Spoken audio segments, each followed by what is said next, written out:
अगला मेथड है हमारा इनकम कैलकुलेशन का, नेशनल इनकम कैलकुलेट करने के लिए एक्सपेंडिचर मेथड, या इसको इनकम डिस्पोजेबल मेथड भी कहते हैं। और इसमें जो है हमारा gross domestic product at market price निकल करके आता है। इस मेथड से हम ग्रॉस और मार्केट प्राइस पे निकाल पाते हैं डोमेस्टिक इनकम को। अब एक्सपेंडिचर मेथड होता क्या है? इसमें ये होता है बेसिकली जो भी हमने इससे पहले पढ़ा था इनकम मेथड, उसमें क्या होता था, जो इनकम जनरेट हो रही थी वहां से हम नेशनल इनकम कैलकुलेट कर रहे थे। इस मेथड को मानने वालों का जो कहना है उनको वो ये कहते हैं कि जो भी इनकम होती है किसी को भी, उस इनकम को लोग क्या करते हैं, अपने ज़रूरत की सब चीज़ों को लेने के लिए, गुड्स एंड सर्विसेज लेने के लिए उस इनकम का एक्सपेंडिचर करते हैं। और उन सभी एक्सपेंडिचर्स को अगर हम जोड़ लें तो हमारा एक्सपेंडिचर मेथड से आ जाता है नेशनल इनकम। अब कैसे आता है उसको देख लेते हैं हम लोग। पहले हम लोग इसमें होने वाले कंपोनेंट्स को जान लेते हैं कि एक्सपेंडिचर मेथड के कंपोनेंट्स क्या क्या होते हैं।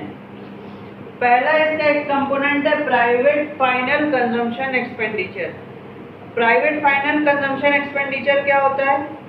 जो भी प्राइवेट लोग यानी कि हाउस होल्ड्स या प्राइवेट नॉन प्रॉफिट इंस्टीट्यूशंस जो भी कुछ गुड्स या सर्विसेज वगैरह खरीदते हैं, वो सभी कुछ इंक्लूड होता है प्राइवेट फाइनल कंजम्पशन एक्सपेंडिचर में। बस इसमें एक एक्सेप्शन है कि प्राइवेट लोगों के द्वारा अगर कोई भी खरीदा गया है, हाउस घर खरीदा गया है, तो वो इसमें नहीं होगा। बाकी सब कुछ जो है कि वो इसमें आता है। प्राइवेट यानी कि हाउस होल्ड्स या नॉन प्रॉफिट इंस्टीट्यूशंस अगर कुछ भी जो खरीद रहे हैं, किसी भी तरह का कोई एक्सपेंडिचर कर रहे हैं, ड्यूरेबल हो चाहे नॉन ड्यूरेबल गुड्स पे वो अगर कर रहे हैं, तो वो हमारा आता है प्राइवेट फाइनल कंजम्पशन एक्सपेंडिचर के अंदर। नेक्स्ट कंपोनेंट इसका है government final consumption expenditure. Government final consumption expenditure इसमें क्या है कि जो भी गवर्नमेंट खर्चे करती है अलग अलग सेक्टर्स में, डिफेंस का है, लॉ एंड ऑर्डर का है, चाहे एजुकेशन का है, चाहे मेडिकल का है, किसी भी सेक्टर में गवर्नमेंट जो अलग अलग तरह के खर्चे करती है, वो सारे के सारे खर्चे जो है हमारे गवर्नमेंट फाइनल कंजम्पशन एक्सपेंडिचर के अंडर में आते हैं। तीसरा हमारा आता है gross domestic capital formation. Gross domestic capital formation में क्या होता है, हमारा दो पार्ट्स होते हैं इसके, ग्रॉस फिक्स्ड कैपिटल फॉर्मेशन और इन्वेंट्री इन्वेस्टमेंट। अब ग्रॉस डोमेस्टिक कैपिटल फॉर्मेशन होता क्या है? जो भी कैपिटल स्टॉक है इकोनॉमी का, उसमें जो भी एडिशन हो रहा है उसको हम लोग ग्रॉस डोमेस्टिक कैपिटल फॉर्मेशन में लेते हैं। यानी जो पहले कैपिटल थी, कंट्री की कैपिटल फॉर्मेशन था, और अभी जो है, तो अभी वाले से पहले वाले को माइनस करके हम लोग जो उसका एडिशन होता है उसको निकाल लेते हैं, और टोटल कितना ग्रॉस डोमेस्टिक कैपिटल फॉर्मेशन हुआ है विद इन 1 फाइनेंशियल ईयर, उसको हम लोग निकाल लेते हैं, तो हमें पता लग जाता है हमारा ग्रॉस डोमेस्टिक कैपिटल फॉर्मेशन। इसके दो पार्ट होते हैं, पहला है ग्रॉस फिक्स्ड कैपिटल फॉर्मेशन और दूसरा है इन्वेंट्री इन्वेस्टमेंट। अब ग्रॉस फिक्स्ड कैपिटल फॉर्मेशन में क्या आता है, इसके 3 पार्ट्स होते हैं, gross business fixed investment, gross residential construction investment और ग्रॉस पब्लिक इन्वेस्टमेंट। अब ग्रॉस फिक्स्ड इन्वेस्टमेंट क्या होता है? ग्रॉस बिजनेस फिक्स्ड इन्वेस्टमेंट, जो भी बिजनेस हाउसेस डिफरेंट टाइप के फिक्स्ड एसेट्स खरीदते हैं, जैसे कि प्लांट एंड मशीनरी हो गया, इक्विपमेंट्स हो गया, इस तरह की कोई भी चीज़ें अगर खरीद रहे जो कि फिक्स्ड कैपिटल की रिक्वायरमेंट जहाँ पे होती है, या जहाँ पे बड़े अमाउंट का कैपिटल जो है वो लगता है इन चीज़ों के खरीदने में, वो हमारा आता है ग्रॉस बिजनेस फिक्स्ड इन्वेस्टमेंट। यानी कि ये बिजनेस हाउस और बिजनेस जो है, हमारे 2 सेक्टर इकोनॉमी जब हम लोग पढ़ते हैं तो उसमें 2 पार्ट्स होता है, हाउस होल्ड और बिजनेस फर्म्स जिसको कहते हैं। तो बिजनेस फर्म्स के द्वारा किया गया कोई भी एक्सपेंडिचर जो कि फिक्स्ड एसेट्स के लिए होता है, फिक्स्ड एसेट्स खरीदने के लिए होता है, उसको हम लोग लेते हैं ग्रॉस बिजनेस फिक्स्ड इन्वेस्टमेंट के अंडर में। फिर ग्रॉस रेसिडेंशियल कंस्ट्रक्शन इन्वेस्टमेंट कौन करता है? जो घर के लोग हैं, हाउस होल्ड्स के जो लोग हैं, टू सेक्टर इकोनॉमी की अगर हम बात करें तो उसमें से हाउस होल्ड सेक्टर घर बनाने के लिए अगर कोई भी पैसा खर्चता है तो वो हमारा ग्रॉस रेसिडेंशियल कंस्ट्रक्शन इन्वेस्टमेंट में आता है। अब यहाँ पे बात याद रखने वाली ये है कि प्राइवेट फाइनल कंजम्पशन एक्सपेंडिचर में हाउस होल्ड पे घर बनाने के लिए किया गया एक्सपेंडिचर, हाउस बनाने के लिए किया गया एक्सपेंडिचर एक्सक्लूडेड था, वहाँ पे उसको हम नहीं ले रहे थे इसी वजह से क्योंकि वो ग्रॉस डोमेस्टिक कैपिटल फॉर्मेशन के ग्रॉस फिक्स्ड कैपिटल फॉर्मेशन में ग्रॉस रेसिडेंशियल कंस्ट्रक्शन इन्वेस्टमेंट के अंडर में आता है, इसलिए उसको वहाँ पे एक्सक्लूड किया गया था और यहाँ पे उसको इंक्लूड कर लिया गया है। तो कभी भी अगर हाउस होल्ड घर बनाने के लिए कोई पैसा खर्च रहे, अपना रेसिडेंशियल घर बनाने के लिए कोई भी पैसा खर्च रहे तो वो ग्रॉस रेसिडेंशियल कंस्ट्रक्शन इन्वेस्टमेंट के अंडर में आता है। और ग्रॉस पब्लिक इन्वेस्टमेंट्स क्या होता है? जो भी इन्वेस्टमेंट्स, अब अगर हम 2 से 3 सेक्टर की ओर बढ़े इकोनॉमी के तो तीसरा सेक्टर जो है वो गवर्नमेंट सेक्टर हमारा उसमें आ जाता है।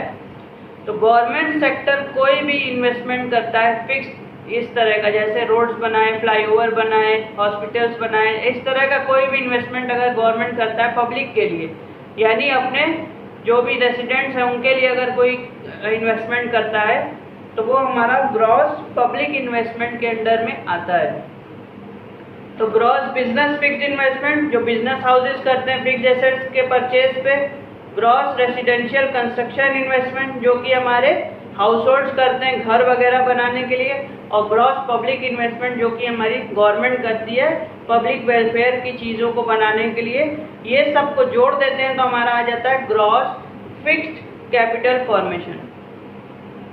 ग्रॉस फिक्स्ड कैपिटल फॉर्मेशन के बाद दूसरा होता है इन्वेंट्री इन्वेस्टमेंट। इन्वेंट्री इन्वेस्टमेंट कुछ नहीं होता है, डिफरेंट टाइप्स ऑफ जो गुड्स होते हैं, यानी कि stock of raw material, stock of semi finish goods, stock of finish goods, इन तीनों के टाइप्स जो होते हैं इनके इन्वेंट्री में क्या चेंज आया है, स्टॉक में क्या चेंज आया है, यानी कि closing stock minus opening stock कर देते हैं तीनों का, तो हमें मिल जाता है हमारा टोटल इन्वेंट्री इन्वेस्टमेंट कितना हुआ है। जितना क्लोजिंग स्टॉक लोगों के पास, बिजनेसेस के पास बच जाता है at the end of financial year, उसमें से अपने ओपनिंग स्टॉक को माइनस कर देते हैं तो हमें मिल जाता है हमारा इन्वेंट्री इन्वेस्टमेंट। अब इन्वेंट्री इन्वेस्टमेंट और ग्रॉस फिक्स्ड कैपिटल फॉर्मेशन को जोड़ देते हैं तो हमारा ग्रॉस डोमेस्टिक कैपिटल फॉर्मेशन हमें मिल जाता है। ये हमारा तीसरा कंपोनेंट है। और चौथा कंपोनेंट है हमारा नेट एक्सपोर्ट्स, जिसमें हम एक्सपोर्ट माइनस इंपोर्ट करके निकाल लेते हैं कि हमारा नेट एक्सपोर्ट्स कितने का हुआ है। ये सभी के सभी क्या हैं? कंपोनेंट्स हैं हमारे एक्सपेंडिचर मेथड के। जब हमने कंपोनेंट्स को जान लिया तो इन कंपोनेंट्स को जानने में हमने ये भी जान लिया कि ये सब इन्वेस्टमेंट कौन कौन करता है। तो अगर हम इसकी बात करें, प्राइवेट फाइनल कंजम्पशन एक्सपेंडिचर ये कौन करता है? ये हाउस होल्ड्स या प्राइवेट लोग करते हैं इसको, इस इन्वेस्टमेंट को। गवर्नमेंट फाइनल एक्सपेंडिचर कौन करता है? गवर्नमेंट ही करती है ऑब्वियसली। फिर ग्रॉस डोमेस्टिक कैपिटल फॉर्मेशन में 3 पार्टीज थी। पहले पार्टी बिजनेस वाले में बिजनेस थे यानी फर्म्स थी, दूसरे में हाउस होल्ड था और तीसरे में गवर्नमेंट था। फिर उसके अलावा नेट एक्सपोर्ट इंपोर्ट में हमारा फॉरेन सेक्टर का भी इन्वॉल्वमेंट यहाँ पे हो जाता है। तो गवर्नमेंट के बाद हमारा फॉरेन सेक्टर भी यहाँ पे आ जाता है। तो हम 4 सेक्टर इकोनॉमी की फिर बात करने लगते हैं, जो फॉरेन या एक्सटर्नल सेक्टर जिसको कहा जाता है वो भी हमारा इसमें आ जाता है। हाउस होल्ड्स, फर्म्स, गवर्नमेंट और फॉरेन सेक्टर या एक्सटर्नल सेक्टर, हमारा ऑल 4 सेक्टर्स जो है वो हमारे मिल करके एक्सपेंडिचर करते हैं। तो अब हमारा जो है steps of calculation of expenditure method है, मतलब steps of calculation of national income through expenditure method. तो पहला स्टेप है identify economic units incurring expenditure. कौन कौन से इकोनॉमिक यूनिट्स हैं जो एक्सपेंडिचर करेंगे? वो सभी के सभी वो यूनिट्स हैं जो कि चारों सेक्टर में आते हैं, यानी कि house hold sector, firm sector, government sector और हमारा जो है एक्सटर्नल सेक्टर या जिसको फॉरेन सेक्टर भी कहा जाता है। तो पहले स्टेप में हम क्या करते हैं आइडेंटिफाई करते हैं कि कौन कौन से लोग हैं जो इस तरह का एक्सपेंडिचर करेंगे। तो इसमें लिखा है household sector, government sector, producing sector और rest of the world. Rest of the world वही फॉरेन सेक्टर है, प्रोड्यूसिंग सेक्टर वही फर्म्स को बोल रहा है, गवर्नमेंट सेक्टर और हाउस होल्ड सेक्टर वही है जो हम लोग ने बात किया। फर्स्ट स्टेप है आइडेंटिफाई करें कि कौन कौन लोग एक्सपेंडिचर कर रहे हैं। पहला तो ये हो गया। अब जब हमने आइडेंटिफाई कर लिया कि कौन कौन एक्सपेंडिचर कर रहा है, तो नेक्स्ट स्टेप आता है हमारा classification of final expenditure. Final expenditure को क्लासिफाई करना डिफरेंट कैटेगरीज में, जो कि कुछ और नहीं बल्कि यही सारे स्टेप्स हैं जो कि इसमें आते हैं। प्राइवेट फाइनल कंजम्पशन एक्सपेंडिचर, ये हाउस होल्ड करते हैं। गवर्नमेंट फाइनल कंजम्पशन एक्सपेंडिचर जो गवर्नमेंट करती है। फिर ग्रॉस डोमेस्टिक कैपिटल फॉर्मेशन जो कि फर्म, हाउस होल्ड और गवर्नमेंट मिलके करते हैं। और फिर नेट एक्सपोर्ट जो कि फॉरेन सेक्टर से रिलेटेड है। तो चारों सेक्टर को आइडेंटिफाई करने के बाद उन चारों के जो एक्सपेंडिचर का पैटर्न है, किस किस जगह वो कितना कितना एक्सपेंडिचर कर रहे हैं, उसको हम लोग इसमें जोड़ लेते हैं, इंक्लूड कर लेते हैं। और उसको इंक्लूड करके हम लोग यहाँ पे क्लासिफाई कर लेते हैं। इन सभी को जब हम जोड़ देते हैं तो हमको मिल जाता है हमारा gross domestic product at market price, GDP at MP हमें मिल जाता है। ग्रॉस को नेट में बनाने के लिए हम लोग क्या करते हैं, उसमें से डेप्रिसिएशन माइनस कर देते हैं। और मार्केट प्राइस से फैक्टर कॉस्ट पे जाने के लिए क्या करते हैं हम लोग, उसमें से NIT माइनस कर देते हैं। तो हम पहुंच जाते हैं अपने net domestic product at factor cost, या जिसको हम डोमेस्टिक इनकम कहते हैं। तो तीसरा स्टेप है हमारा GDP MP से NDP FC पे आना, कैलकुलेट डोमेस्टिक इनकम या net domestic product at factor cost. उसके बाद लास्ट स्टेप सारे जो मेथड थे उसका कॉमन है, estimation of NFIA, net factor income from abroad को हम लोग कैलकुलेट करते हैं और उसको हम लोग NDP FC में ऐड कर देते हैं। तो हमको मिल जाता है NNP at FC, net national product at factor cost हमको मिल जाता है। तो ये है हमारा steps of calculation of expenditure method. कोई दिक्कत इसमें कंपोनेंट्स में चाहे स्टेप्स में तो बताओ।